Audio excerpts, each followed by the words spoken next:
冬の暮らし、私は寒いのは大嫌いでした。寒さも雪も苦手でした。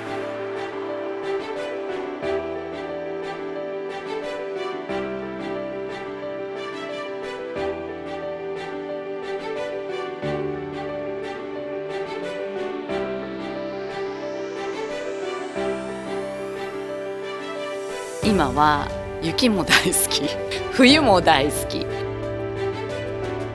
まさかの40過ぎてから始めたスキーももう2週間できないとそわそわして行きたくなっちゃうぐらい、自分自身が一番びっくりしてます。爽快感とか開放感とか、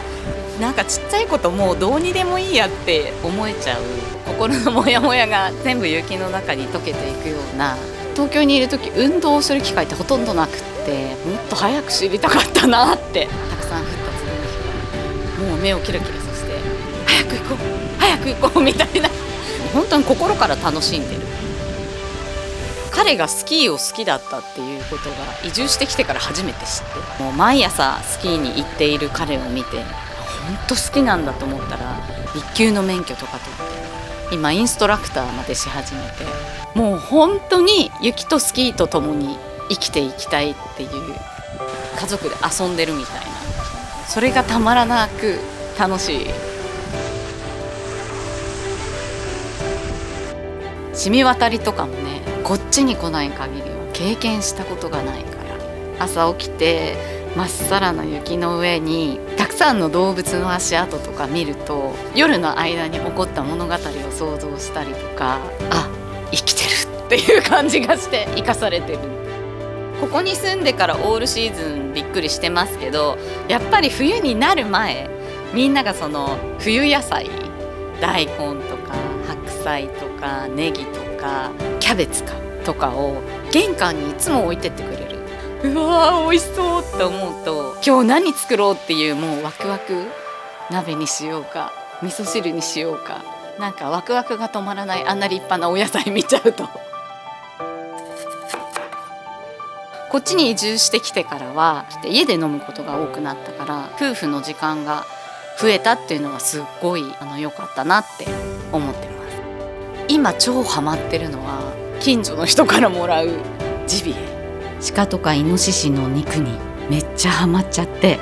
ほんと美味しくって、でその地のものを食べるとエネルギーとかパワーが湧いてくるっていうか、元気になる。毎晩のように2人で焼いて食べて飲んで幸せ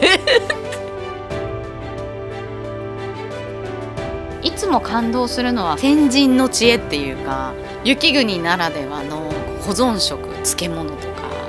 お大根がたくさん取れたらみんなすぐからし漬けとか作ったり、お漬物作ったりして、あーすごいなって。こういう風に長い冬を耐えしのぐ。でまたそれが美味しくって、本当にこうしてみんな生きてくっていうか、食べ物ってほら人が生きてくために欠かせないものだから、雪とともに生きる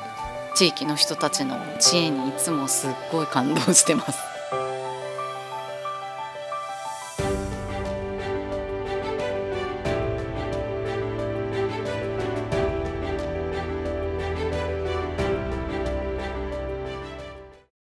雪が溶けて山の色がだんだん冬の色から緑々とした緑色に変わっていく瞬間とか、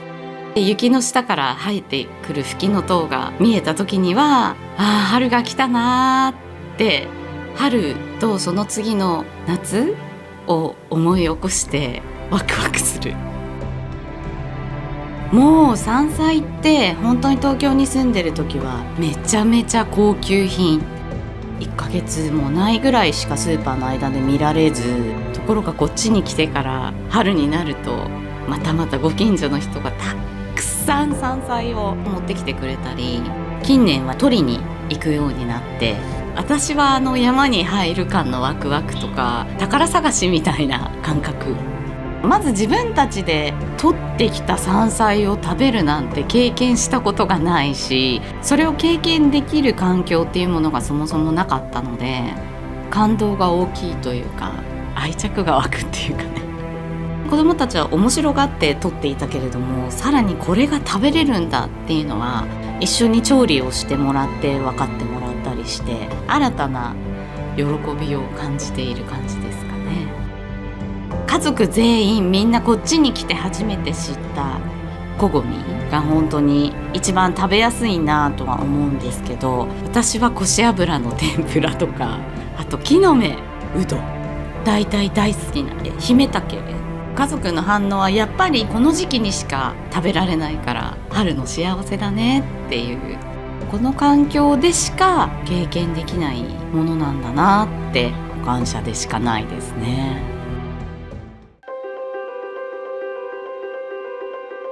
もう田植えは大好きですね。楽しい、本当に楽しい。インスタとかで稲のプール自宅とかって見たことはあったんですけど、一体何をするものなんだろうっていうのを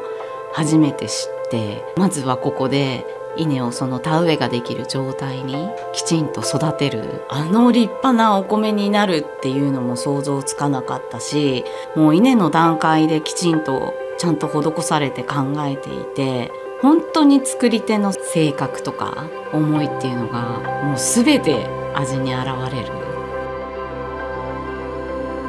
日本の主食だから授業はあるんですけど、東京の時は一人一本の苗をその1畳分のところに植えるぐらいの体験しかできないので、